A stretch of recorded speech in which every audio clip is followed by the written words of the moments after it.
Bismillahirrahmanirrahim. Assalamualaikum warahmatullahi wabarakatuh. Kami dari kelompok 6 akan memaparkan materi kami, yakni RAPBN dan APBN.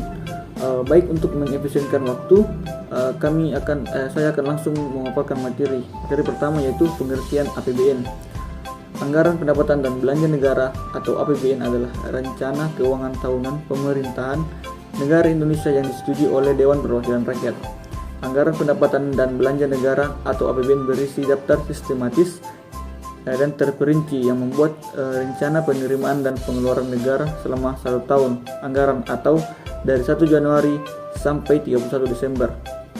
APBN, perubahan APBN dan pertanggungjawaban APBN setiap tahun ditetapkan dengan undang-undang.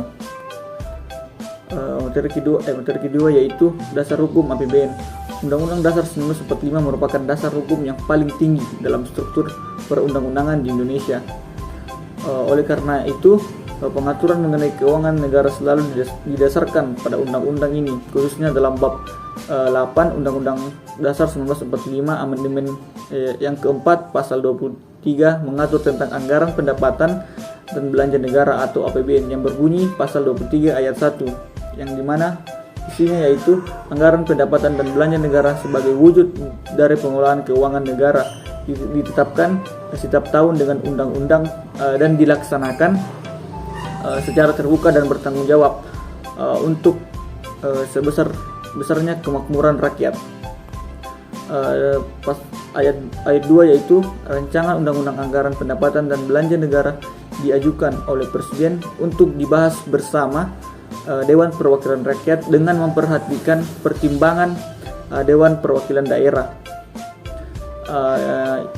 Yang terakhir yaitu ayat 3 yang berbunyi apabila Dewan Perwakilan Rakyat tidak menyetujui rancangan anggaran pendapatan dan belanja negara yang diusulkan oleh Presiden, yang dimana pemerintah bisa menjalankan anggaran pendapatan dan belanja negara tahun yang lalu.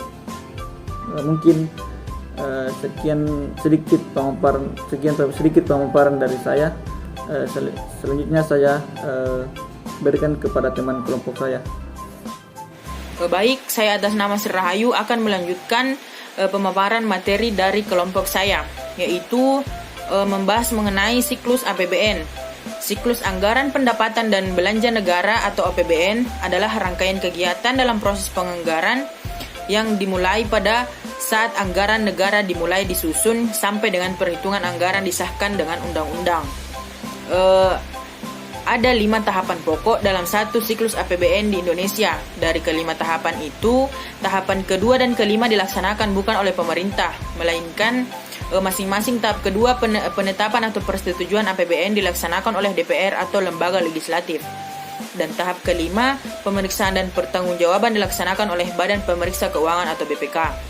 Sedangkan tahap lainnya dilaksanakan oleh pemerintah. Tahap kegiatan dalam siklus APBN yang pertama itu mengenai perencanaan dan penganggaran APBN.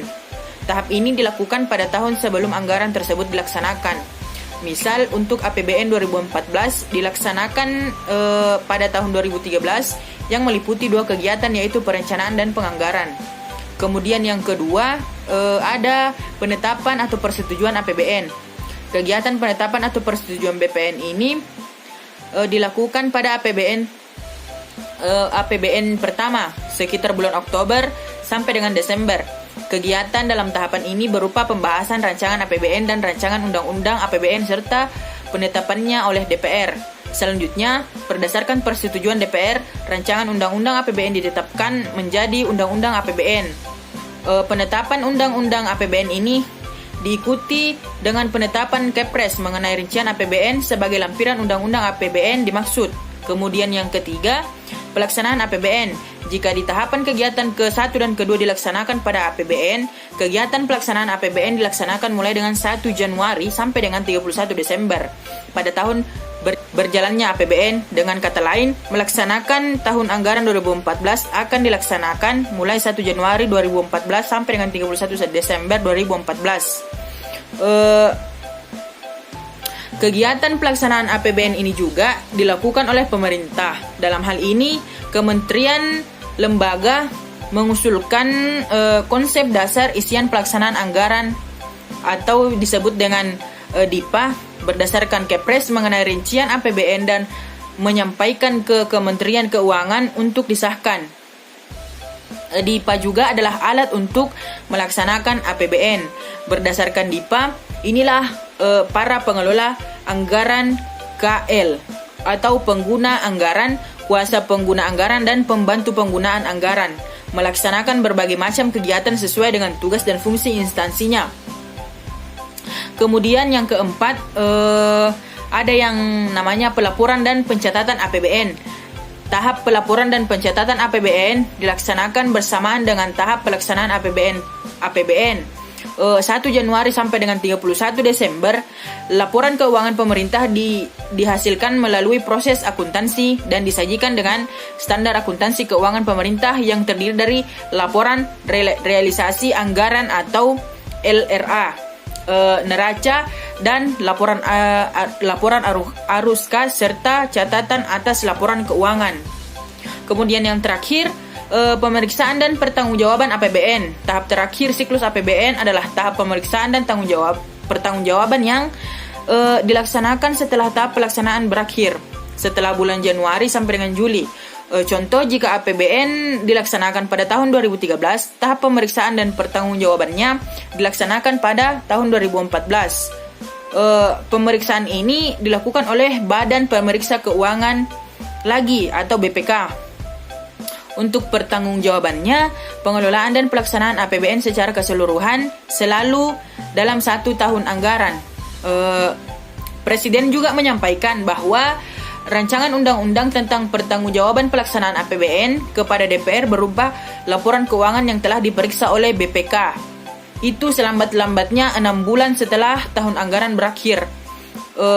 Kemudian, adapun fungsi APBN itu, pertama ada yang namanya fungsi alokasi, di mana APBN merupakan sarana bagi negara untuk mengumpulkan dana dari masyarakat, misalnya dalam bentuk pajak, dan menggunakannya untuk pembiayaan pembangunan, serta mengalokasikannya sesuai dengan sasaran yang dituju. Dengan adanya juga APBN ini, pemerintah dapat melakukan proyeksi kemana dan akan dialokasikan. Sebagai contoh, digunakannya dana untuk pembangunan dan perbaikan jalan, jembatan, sekolah, serta sarana-sarana lainnya. Itu adalah proses alokasi APBN. Nantinya juga akan memengaruhi struktur produksi dan ketersediaan lapangan kerja.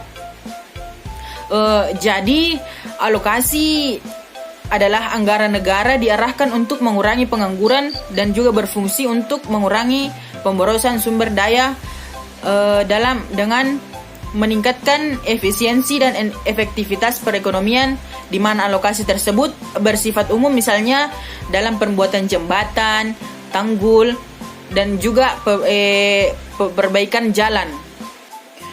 Selanjutnya saya persilahkan kepada Saudara Hermanto untuk melanjutkan materinya.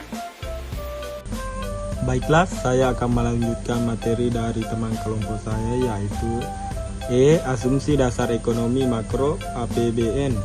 Asumsi dasar ekonomi makro sangat berpengaruh pada besaran komponen dalam struktur APBN. Asumsi dasar tersebut adalah pertumbuhan ekonomi, nominal produk domestik bruto, inflasi YoY, rata-rata tingkat bunga SPN 3 bulan, nilai tukar rupiah terhadap dolar AS, harga minyak atau USD atau barrel, produksi atau lifting minyak atau MBPD, lifting gas atau MBOEPD. Indikator lainnya adalah jumlah penduduk, pendapatan per kapita, tingkat kemiskinan, dan tingkat pengangguran. Selanjutnya, asas penyusunan APBN atau anggaran pendapatan dan belanja negara disusun dengan berdasarkan asas-asas kemandirian, yaitu meningkatkan sumber penerimaan dalam negeri, penghematan atau peningkatan efisiensi dan produktivitas, penajaman prioritas pembangunan, menitik berat ekonomi makro APBN. Asumsi dasar ekonomi makro sangat berpengaruh pada besaran komponen dalam struktur APBN. Asumsi dasar tersebut adalah pertumbuhan ekonomi, nominal produk domestik bruto, inflasi YoY, rata-rata tingkat bunga SPN 3 bulan, nilai tukar rupiah terhadap dolar AS, harga minyak atau USD atau barrel, produksi atau lifting minyak atau MBPD, lifting gas atau MBOEPD. Indikator lainnya adalah jumlah penduduk, pendapatan per kapita, tingkat kemiskinan, dan tingkat pengangguran. Selanjutnya, asas penyusunan APBN atau anggaran pendapatan dan belanja negara disusun dengan berdasarkan asas-asas kemandirian, yaitu meningkatkan sumber penerimaan dalam negeri, penghematan atau peningkatan efisiensi dan produktivitas, penajaman prioritas pembangunan, menitik beratkan pada asas-asas dan undang-undang negara. Terima kasih. Demikian presentasi atau pemaparan dari kelompok kami. Lebih dan kurangnya mohon dimaafkan. Assalamualaikum warahmatullahi wabarakatuh.